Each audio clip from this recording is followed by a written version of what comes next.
A month after the wedding, his ex appeared, not with flowers but with a quiet bombshell. "You have a son, he's 6.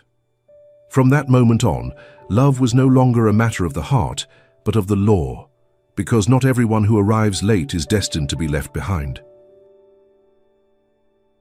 Early summer noon. Sunlight poured gently through the leaves in the small garden behind the villa. Lavender's soft fragrance drifted with the breeze, mingling with the fresh scent of watered earth. A quiet sweetness Emily always called the smell of peace. Children's laughter rang somewhere near the yellow daisies. Noah, 6 years old with softly curling brown hair, was busy building a tiny fence out of twigs. His clear eyes gleamed with innocent joy. Emily crouched among the flower beds, pressing soil tenderly around the roots of a young lilac. Her hair was tied loosely at the nape, stray strands clinging to her flushed, radiant face. In a rolled-up white shirt and jeans faded at the knees, she seemed part of the garden itself, fused with sunlight, sky and earth. From the second-floor office window, Daniel watched quietly. A steaming cup of coffee rested in his hand. The wedding band on his finger glinted under the sun, a silent, steady reminder, you are no longer alone. Once a sharp and aloof CEO, there was something softer in Daniel now. Gratitude, perhaps, or fear. Fear that all of this, so fragile, and golden, might slip away like the wind. "What are you looking at?" Emily called when she caught his shadow framed in the window. He smiled. "The reason I want to come home every day." Emily laughed, light and carefree. "Noah! Wash up! It's snack time." Small feet pattered across the stone path. Their life had settled into a rhythm of tender simplicity. Mornings of coffee made by loving hands, dinners for 3 at twilight, weekends like this spent planting flowers in the sun. A family, whole, or so it seemed, until the doorbell rang. The sharp metallic ding-ding sliced through the soft afternoon air. Emily frowned, wiped her hands on her apron and stepped inside to check the security screen. Daniel, phone still in hand, was already coming down the stairs. On the monitor, a woman stood at the iron gate, straight brown hair, a beige trench, coat that hugged her tall, elegant figure. Her face was unchanged, delicate, composed, and distant. Daniel froze. Vivienne. The name slipped from his lips like an instinct. Emily glanced from Daniel to the screen. "Who is she?" Daniel didn't answer. His fingers tightened unconsciously on the table's edge. His eyes stayed fixed, as if staring hard enough could erase the image or shove the past back where it belonged. "Daniel." Emily pressed, her voice gentle but edged with unease. "Who is she?" Still. Silence. Emily had never seen his face like this, pale, shadowed, afraid. The bell rang again. Longer this time. More insistent, Vivienne lifted her gaze directly to the camera, as though she knew exactly who was watching. Emily's eyes flicked back to Daniel, her husband of barely a month. "Daniel," she whispered, "who is she?" His hand hovered over the intercom, then faltered. The air grew thick. Even the cicadas fell silent, yielding to the weight of something unnamed. Emily took a step back. She didn't like that look, the way Daniel's eyes went hollow when words refused to come, moments stretched taut. Finally Daniel exhaled, his voice barely audible. "It can't be." Emily retreated to the garden, though her hands trembled faintly. Noah, blissfully unaware, scribbled chalk drawings on the patio, untouched by the shadow creeping toward their door. Daniel remained at the threshold, suspended in the dim shade of the porch. No longer the powerful man from boardrooms, no longer the tender husband amidst flowers, just a man caught between two worlds, one he had built and one that had come back to collect. A slow, silent wave began to rise. The gate had yet to open, but the past had already stepped inside, in the guise of Vivienne, not old, not forgotten, but inevitable. She came carrying what had never been spoken. And somewhere, deep and sure as the crack of hidden ice, the first fracture appeared. The last rays of sunlight stretched long and golden across the dark wooden floor, filtering through the glass doors of the study. Shelves crammed with books, prestigious awards gleaming under the fading light, and a walnut desk polished to a quiet luster, all spoke of a man who had won in life. Yet now they formed nothing more than the silent backdrop for a conversation no one wished to have. Daniel stood with his back to the door, his shoulders rigid. When Vivian entered, the soft click of her heels echoed faintly. Each step, tapping like fingers on the sealed vault of memory. "You kept the room exactly the same," she said coolly, her voice sharp and sure. Daniel didn't turn. "I haven't changed much. Why are you here?" Vivian smiled faintly, but it never touched her eyes. "Why do you think?" Slowly, Daniel faced her. The shock had faded from his face, leaving only wariness, like a veteran, facing the ghost of a war he thought he'd left behind. "Don't dance around it," he said quietly but firmly. Vivian nodded, set her leather bag on the desk, and sat across from him. Gone was the poised grace.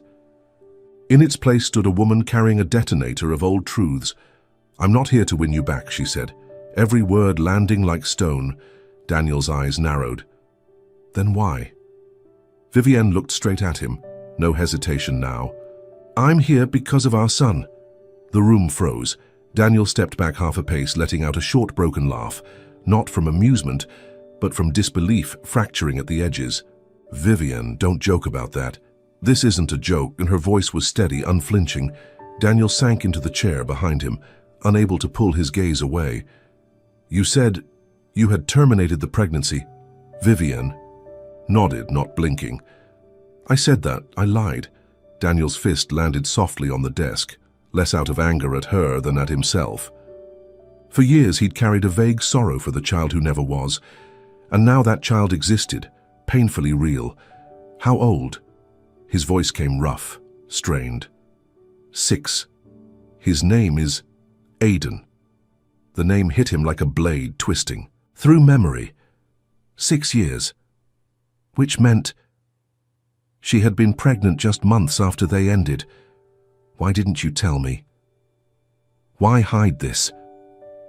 Daniel's voice cracked, his knuckles turning pale as he gripped the edge of the desk.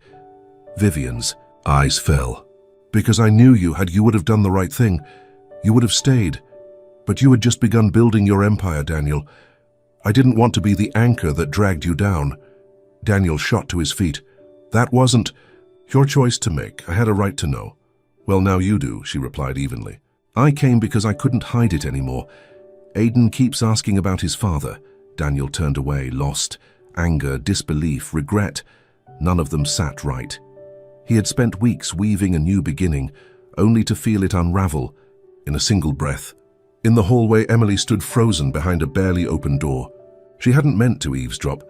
She had only come to ask if Daniel wanted tea or coffee, but the words "our son" slammed into her like ice. Aiden, 6 years old, the same age as Noah. Emily stumbled back, pressing against the wall, to steady herself. It wasn't jealousy, not quite. She had always known Daniel carried a past, but knowing and watching it cross her doorstep, alive, breathing, speaking, were not the same. Aiden. A child. Innocent yet capable of splitting her fragile picture of family apart. Inside, Daniel and Vivian fell into heavy silence. "I'm not here for custody or claims," Vivian said softly. "I just think Aiden deserves to know who his father is." Daniel exhaled slowly. "And you chose now? When I just got married?" "There's no good time, Daniel," Vivian said, a trace of weariness in her voice. "But I can't look into his eyes anymore and lie." His brow furrowed. "His?" Vivian's lips curved faintly, almost tender. "He's like me. But his eyes, they're yours. He's smart, loves books, and sits watching rain for hours. Just like you used to." Daniel closed his eyes. A blurred image of a child, shadowy but painfully present, bloomed behind his lids. Meanwhile, Emily slipped back to the bedroom, closing the door softly as though afraid even Noah might hear the shift in their world. She sank onto the edge of the bed, her hands trembling. On the nightstand lay the handkerchief Daniel had given her during their honeymoon, just a week ago. A week that now felt like a borrowed dream. She couldn't help but wonder, was that fleeting piece merely a temporary gift? Was this the true beginning, not of love but of reckoning? Daniel now stood at a cruel fork in the road. Hold on to the fragile present, or face the past he thought long buried. And Emily, would she be the glue that held them together, or the casualty left behind? Late afternoon sunlight slanted through the tall cafe windows, casting soft ribbons of gold across the worn wooden floor. The quiet space, lined with shelves of old books and filled with the low hum of piano from hidden speakers, smelled faintly of hot chocolate and something tender, like the weightless comfort of moments not yet broken. Daniel sat in a corner, eyes fixed on the door. His hands, usually so steady in boardrooms where fortunes rose and fell, now trembled faintly. Strange how a meeting so small d'étage with a child could unsettle him more than any hostile negotiation. Vivian arrived quietly, a little boy in tow, Aiden. His hair curled gently, the same shade of soft brown as his mother's, though his expression held something oddly serious for someone so small. He clung to Vivian's hand, yet his eyes darted about, curious and bright. Daniel stood. Vivian gave a brief nod and took a seat, Aiden nestling close. The boy glanced shyly at Daniel, whispering to his mother, "Is he your friend?" Vivian smiled. "That's right. This is Mr. Daniel." Daniel crouched slightly, his voice warm and careful. "Hello, Aiden. I hear you love books." The boy's face lit up. "I do. I like Charlotte's Web and The Little Prince, but I don't understand all of The Little Prince yet." Daniel chuckled gently.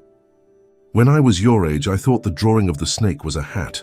It took me years to get it." Aiden giggled, a pure bubbling sound that made something soften inside Daniel's chest. A tenderness unexpected, yet undeniable. Connection didn't always need blood to bind.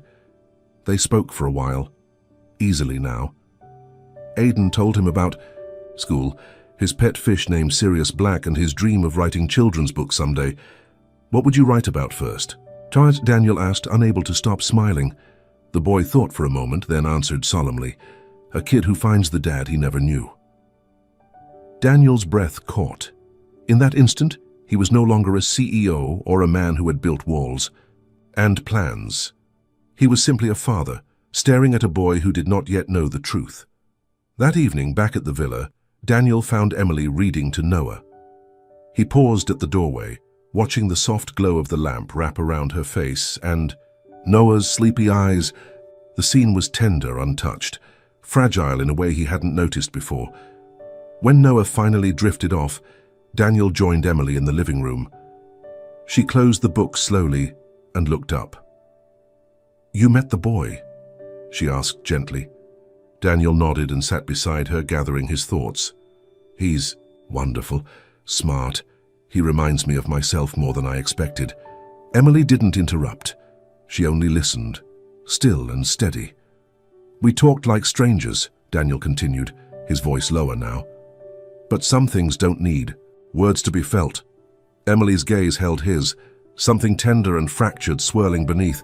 He turned toward her fully. "I once said Noah was the first child who made me want to be a father."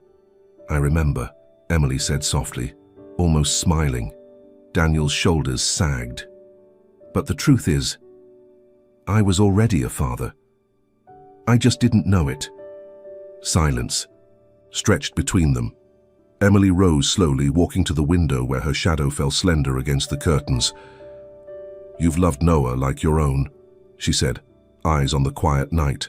"But if you begin to love that little boy too, will there still be space for us and for all of us?"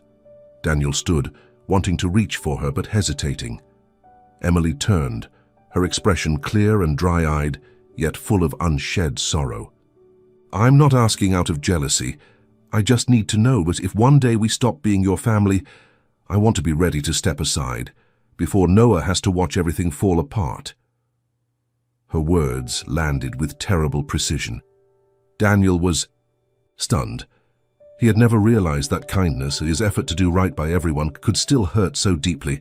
His silence had already planted seeds of fear in Emily's heart, a fear no promise could easily erase. Later that night, Emily sat alone in Noah's room, watching her son sleep, his arms wrapped around a stuffed bear, breath soft and unaware of the storm gathering just beyond his dreams. She stroked his silky hair, her mind whispering the question she couldn't silence. If Daniel must choose between responsibility and love, who will he choose? Love doesn't need betrayal to wound. Sometimes all it takes is a heart split in two. And when love divides, who will stay? And who will quietly step back so the other doesn't have to choose? Morning in the villa did not begin with laughter. There was no faint scent of burnt toast, no sound of Noah calling from the stairs. Only silence, heavy and deliberate. Daniel came downstairs to find a suitcase by the door. On the sofa, Noah's superhero backpack sat ready, the one he only took when they were leaving home. Emily stood by the dining table, gripping her bag's handle. She wore a pale beige blouse, her hair neatly tied back, not from haste, but as if holding herself together was now a conscious effort. Daniel froze. "Where are you going?" Emily lifted her eyes. There was no bitterness there, no tears, only the cool, unwavering resolve of someone who had made a decision. "I'm taking Noah to stay with a friend for a few days." "Because of Aiden?" Daniel asked quietly. Emily didn't answer directly. Her voice was soft, but each word cut deep. "You need time to be Aiden's father. I need time to be a mother to the boy who's being left behind." Daniel stepped closer, desperate. "Emily, this isn't what you think." She raised a hand, gently stopping him. "I'm not blaming you, I just don't want Noah growing up surrounded by things left unresolved." Daniel swallowed hard, words failing him. Emily crouched to tie Noah's shoes, the little boy clinging to her, sensing something was different, though too young to grasp what. "Do you want to bring Brownie with you?" she asked softly. Noah nodded. Emily picked up the suitcase and faced Daniel. "One last time. I'll call if we need anything." Daniel followed them to the door but said nothing more. When it closed softly behind her, the house felt hollow, as though breath itself had been stolen. That afternoon, Daniel drove to the upscale apartment where Vivienne was temporarily staying.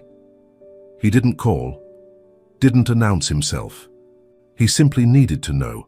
Why had everything unraveled? Vivienne opened the door, dressed in deep blue silk. She didn't look surprised to see him. "Come in," she said, stepping aside. The apartment was elegant yet understated, bathed in amber light and the faint scent of candles. Aiden wasn't home. He was with an aunt. Only Daniel and Vivienne remained, surrounded by the ghosts of unfinished stories. Daniel didn't sit.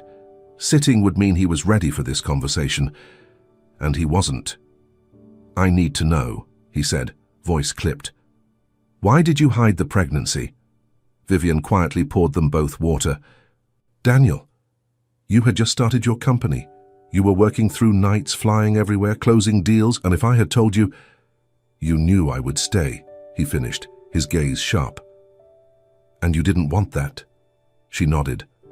"I didn't want to be the reason you gave up your dreams." Daniel clenched his fists.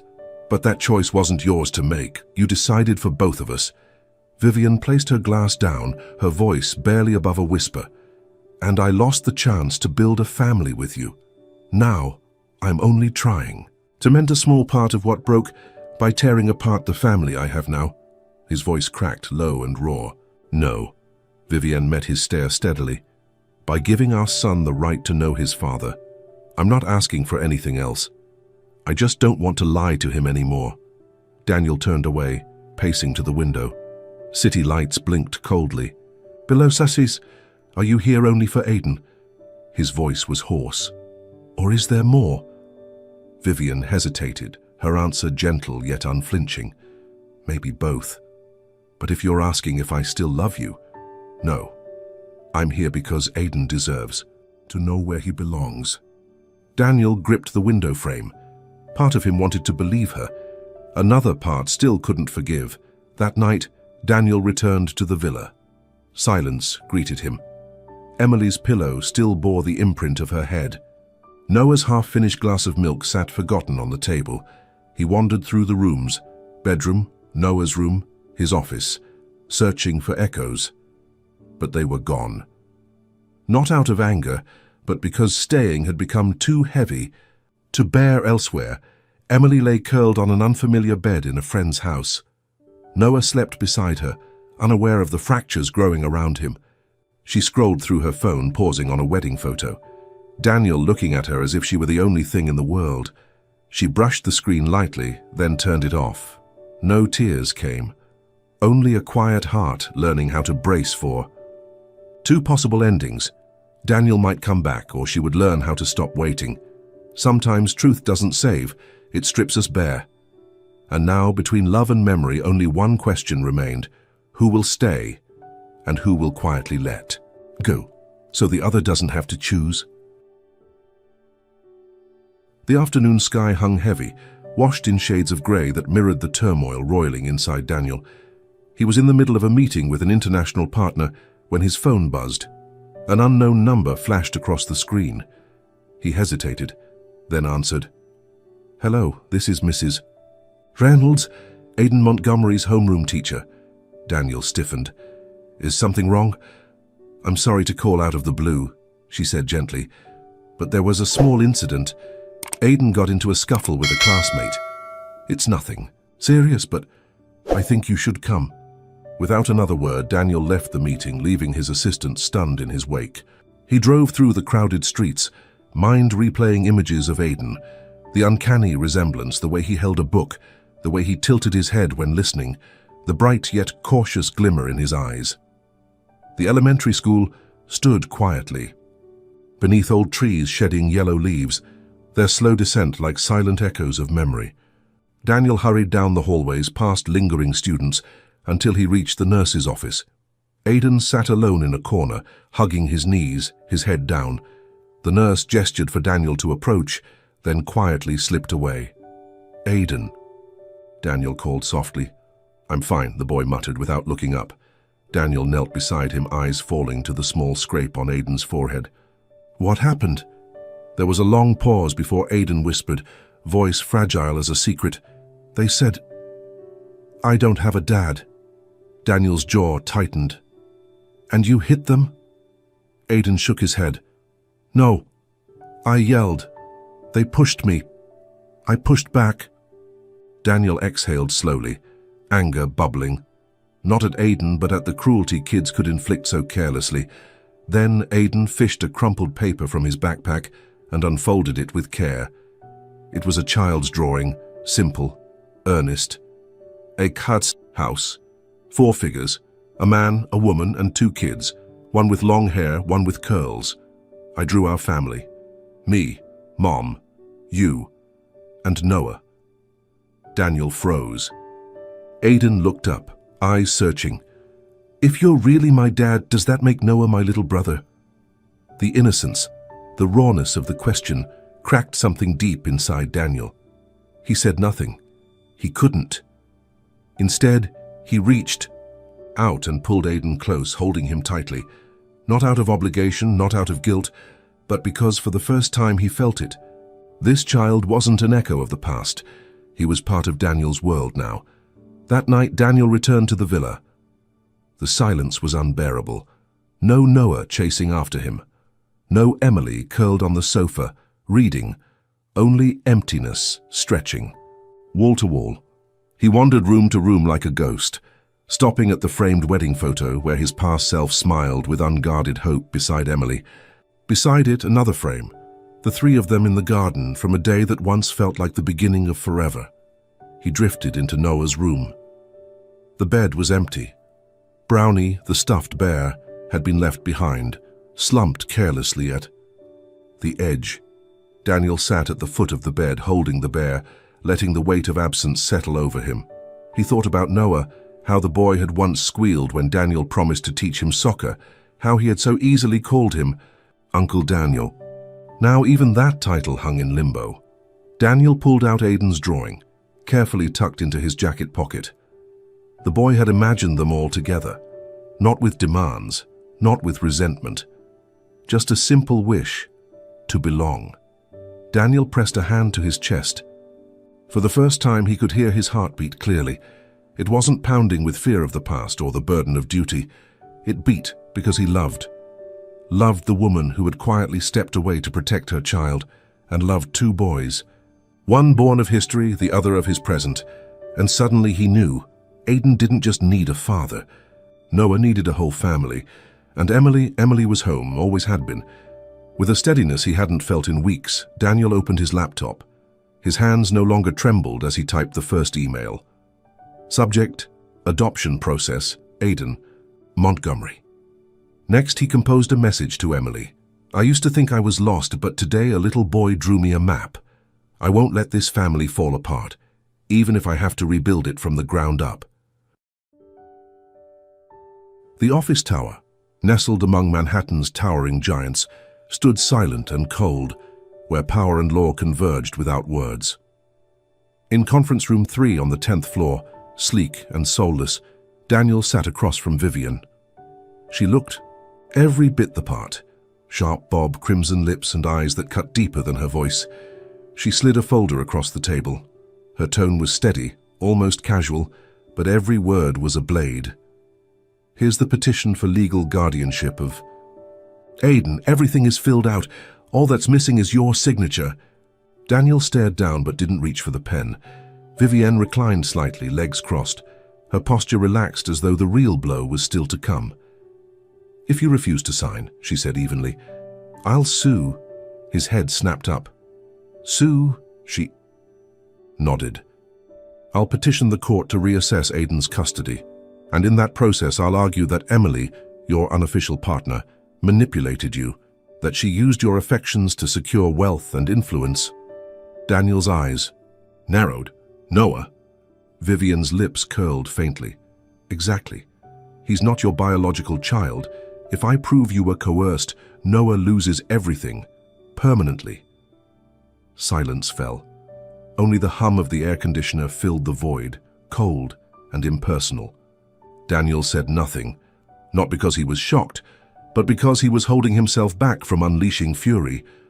Later that day, far from the sterile walls of the office, Emily sat quietly in a park at the edge of the city. A faded wooden bridge arched over a still pond nearby, and willows whispered softly in the cool breeze. Noah played in the sandpit, humming to himself, unaware of the storm circling his life. Daniel found her on a bench, motionless. He sat. Beside her, she didn't turn. What did Vivian say? Emily asked softly. Daniel looked at her, the weight of the day sinking into his shoulders. His voice was low yet resolute. If I don't take guardianship of Aiden, she'll sue, and she'll make sure Noah loses his inheritance. Emily closed her eyes briefly, as if she had already expected the worst. She'll claim you've been manipulated, Daniel added, that you made me abandon my biological son for another child. Emily didn't flinch. She was too tired for outrage. Now, only weariness remained in her eyes. So if I stay, she said quietly, my child could lose everything. Daniel couldn't answer right away. Instead, he stood and walked toward Noah, kneeling beside the boy as he shaped his tiny sandcastle. Noah, Daniel asked gently, if you had to choose a place to be happy, where would it be? The boy looked up, face smudged with sand, his big eyes innocent and sure. Where Mommy is. And you, Uncle Daniel. Daniel froze. He turned, meeting Emily's gaze. She lifted a trembling hand to her lips, unable to hide the sob breaking free. That night, Daniel sat in his home office, staring at his laptop. His assistant had already sent over the necessary forms, the legal adoption paperwork for Aiden Montgomery. He read every line carefully, every clause binding him not to duty, but to choice. He picked up the pen and signed without hesitation. The following morning, Daniel strode into his lawyer's office, his voice calm but unwavering. I want to file for adoption, Aiden, full unconditional. The lawyer raised his brows. You know this will change everything. Legally, permanently. Daniel nodded. I know. That's exactly why I want to do it. When love needed the clarity of reason he chose, not to win, not to prove anything to the past, but to protect the only thing worth saving, the family he had fought so hard not to lose, the family he had finally decided to claim as his own. A crisp spring morning blanketed Manhattan in pale grey, as though the sky itself were holding its breath. A black SUV pulled up outside a sleek glass tower, understated and modern. Daniel stepped out first, clad in a charcoal suit, his face composed yet grave. Emily followed, wrapped in a soft beige trench coat, her presence quietly steady. Behind them came two boys, Noah with his superhero backpack slung carelessly, and Aiden clutching a worn sketchbook tight against his chest. No words passed between them, none were needed. Today marked a turning point. Inside the law firm's offices, the conference room on the 10th floor was spacious and austere, its walls of glass overlooking the restless city below. Vivian sat at the head of the table, immaculate as ever. Sharp bob, crisp blouse, every inch composed. Yet this time there was no heavy folder before her, no victorious smirk. Only a resigned stillness, as if she had already accepted what could not be stopped. Daniel's attorney, an older man with silver hair and thin-rimmed glasses, stood as they entered, his voice gentle but clear. "Shall we begin?" Daniel pulled out a chair for Emily, who settled between the boys. Aiden shot a hesitant glance at Vivian, but Daniel placed a firm hand on his shoulder, silent, certain. "You're not alone." The lawyer opened the folder and read from the page. That mattered most. "With the consent of the biological guardian and proper legal witnesses, we hereby confirm that Aiden Montgomery is now the lawful adopted son of Mr. Daniel Whitmore, entitled to full civil, financial, and legal rights."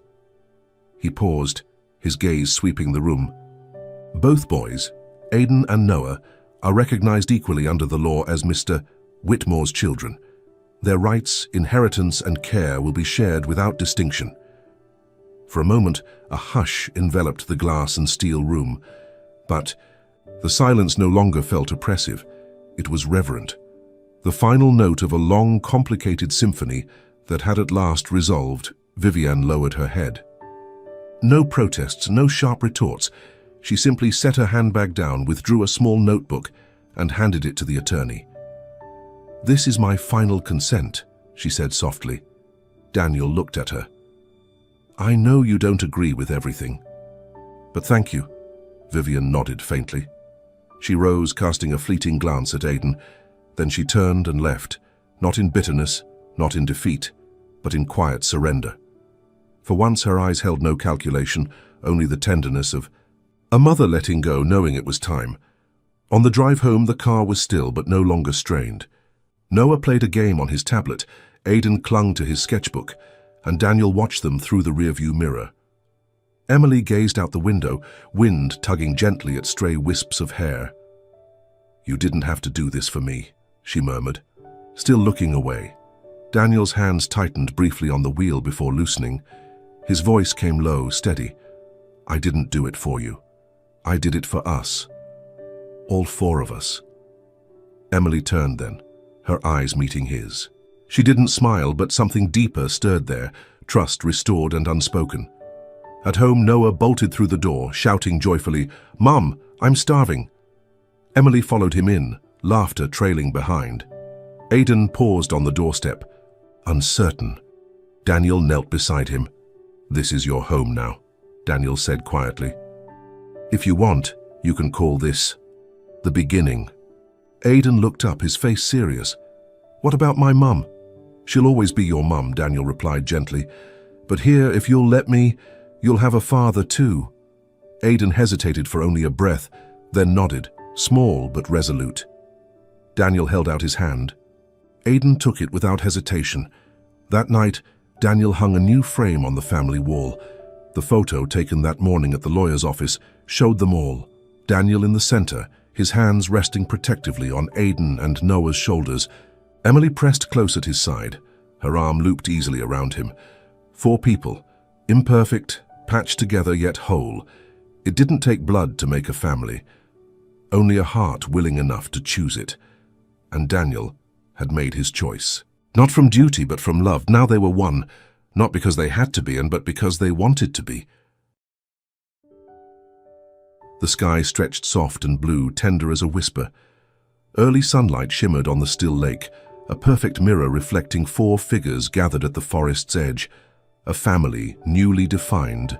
The meadow unfurled wide and quiet, where a large beige tent stood nestled against an old maple tree. A makeshift wooden table by the water brimmed with cookies, fruit, and a warm pot of licorice tea. The faint scent of wood smoke drifted lazily from a small campfire where Daniel crouched, clumsily tending the flames, hands more used to boardrooms than kindling. By the shore, Noah and Aidan launched paper boats, laughter ringing out as they splashed and scrambled barefoot. The sound of Aidan's carefree laugh carried across the water, fuller, freer than ever before. Emily spread a blanket on the grass and sat down with a book, though she wasn't reading. Her gaze lifted to the sky, then to Daniel, who was now fumbling with a marshmallow skewer, determined but clearly out of his element. The scene before her was far from perfect. It wasn't polished or serene, but it was real. Daniel ambled over and sat beside her, pulling a wooden picture, frame from his backpack, fresh from the printer. It was the photo from Aidan's adoption day, the 4 of them standing close, hand in hand, faces open and brave. "I want to hang this next to our wedding photo," Daniel said, his eyes steady on hers. Emily smiled faintly, her voice soft. "One is the beginning, the other the continuation," Daniel nodded. "And between them, every fall, but also every hand we chose to hold again." Emily stared at the picture, then back at the lake where the boys played. A breeze lifted. Her hair gently, "We're not perfect," she murmured, uncertainty threading her words as though testing them aloud. Daniel turned fully toward her, his eyes unwavering. Then, slowly, he smiled. Not wide, not showy, but deep and certain, a smile that seemed to stop time. "But we're the right people," he answered. Just then, Aidan ran over, holding up a watercolor painting, the colors still glistening wet. It showed a simple house, 2 children holding hands with a woman, a man standing nearby. Above them, in uneven scrawl, were the words, "My forever family." Emily took the painting carefully, her throat tightening. She glanced at Daniel. No words necessary. They were here not from obligation or expectation, but because they had chosen to be. Later, back home, Daniel framed the photo from their camping trip and hung it opposite their wedding portrait. He stepped back, arms crossed, studying them quietly. On one side, Daniel and Emily, radiant in wedding attire, smiling as if nothing could touch them. On the other, Daniel, Emily, Noah, and Aidan, dressed in simple clothes, their smiles unguarded, messier, but somehow infinitely more honest. The 2 photos didn't match, but they shared one vital truth. They captured the choice to stay, day after day. Emily came to stand beside him, fingers brushing lightly over the wall. "So," she said softly, "this is finally enough, isn't it?" Daniel didn't answer. He only looked at her, his eyes speaking what words couldn't, the eyes of a man who had once lost, who had learned how to hold on, and who now, above all else, would never let go again. No blood ties, no need for perfection. Family is made of those who choose to love us every single day with tenderness that outweighs ideals. It's where old wounds are welcomed, where rebirth quietly takes root. It's where the incomplete finds healing in a simple promise to stay. Because sometimes, the most extraordinary bonds aren't born of blood, but of choice. If this touched your heart, if you've ever believed in love, or if you've ever been chosen to belong, let us know with a like, a share, or a comment below. Which character spoke to you the most? What moment moved you to tears? And if you wish to walk alongside more stories of healing like this one, don't forget to hit subscribe and never miss another journey home.